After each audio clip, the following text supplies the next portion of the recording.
Kogu see Iraani ja Ameerika sõjapull on loodud selleks, et vahetada petrodollar digiraha vastu välja. Kui Ameerika hakkab müüma kogu maailmale naftat ehk kütust, siis see tähendab seda, et nemad saavad ka ühel hetkel määrata selle, millise raha eest nad seda müüvad. Kogu pangandussüsteem on tegelikult juba ammu kokku kukkunud. Nad hoiavad seda elus kunstlikult. Ehk siis neil on vaja rahandussüsteem välja vahetada ja tuua sisse uus raha. Aga kuidas sa paned kõik maad kasutama seda uut raha, sest paljud maad on vastu võtnud seaduse, et nad jätavad alles sularaha. Kui nad nüüd aga peavad ostma digiraha eest kütust, siis nad peavad hakkama ka müüma digiraha eest kütust. Muud varianti neil lihtsalt ei ole. Ja see on see viis, kuidas siis digiraha sisse tuuakse ja inimesed sellega ära seotakse.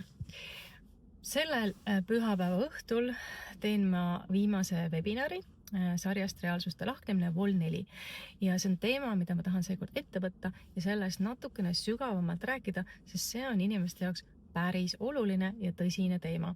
Nii et käsitleme ka seda teemat seal, et kuidas siis hakkama saada, kui sellised asjad hakkavad tulema.